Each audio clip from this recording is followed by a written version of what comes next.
guys, Lee here with Halls Automotive. Today we have a Dodge Ram 2500 with a 5.7 Hemi in it. Customer brought it in. He was complaining about vibration when it was under load, especially under deceleration and acceleration, and also a vibration at around 1500, 2000, and then driving wise it would go away. We fixed the underload issue.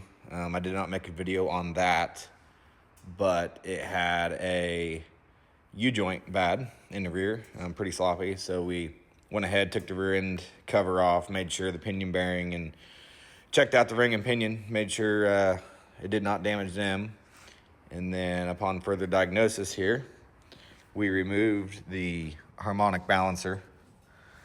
As you can see, the rubber is starting to push out just a little.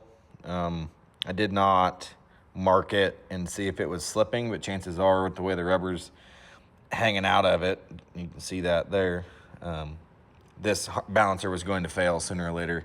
And on the back side here, you can see where it's getting dry rotted and starting to chunk out compared to the new one we have sitting here. That's what it should look like. So hopefully his vibration goes away after the installation of this balancer. And that's what I'm going to be showing you guys, is the proper way to install the balancer.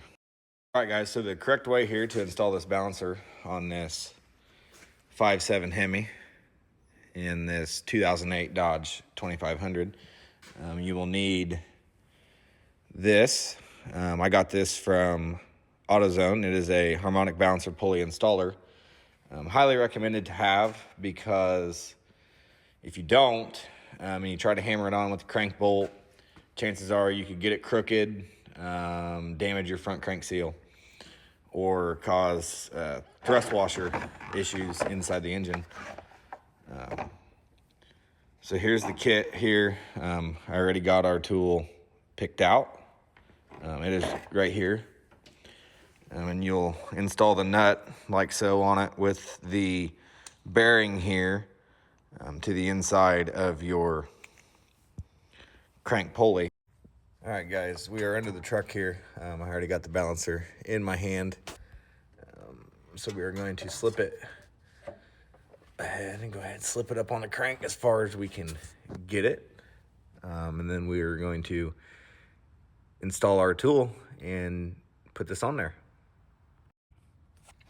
Okay, so I got our tool here. And this is going to be the enjoyable part. We are going to get it put in the crank here and get it started. You want to make sure it's started pretty well into your crankshaft, so when you're installing this, we're not damaging threads and pulling threads out when we don't need to be. You run this nut up tight against your balancer there. And then now it's for the install. All right, so we got our tool installed and in there. Made sure it was started square. And I know I'm not using this quite correctly, but I don't have the room to get a wrench in there to turn that inner nut. But I know we have enough threads. We can just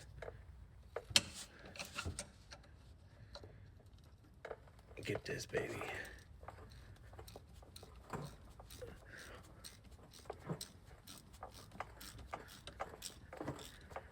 She's pulling in with every time we pull. She's pulling in. If I can get my wrench to stay on there. I don't know how well you can see it pulling in.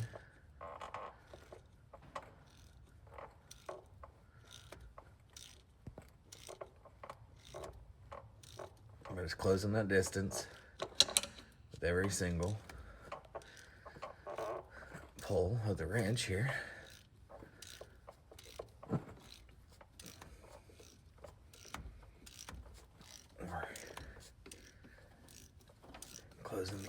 closing the gap. And you want to make sure it's fully seated, which as of right now it's not. We still got a little bit of a gap. We need to back our tool out because we're bottomed out in the crank. All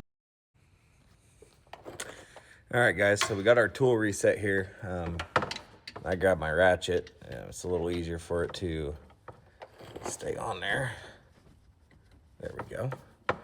So now, should just be able to gently,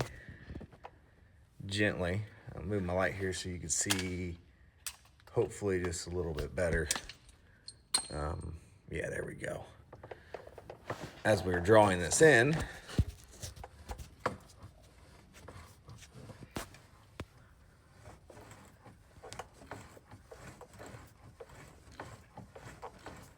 ever so slowly, making sure there's no resistance, it's not getting tight on us.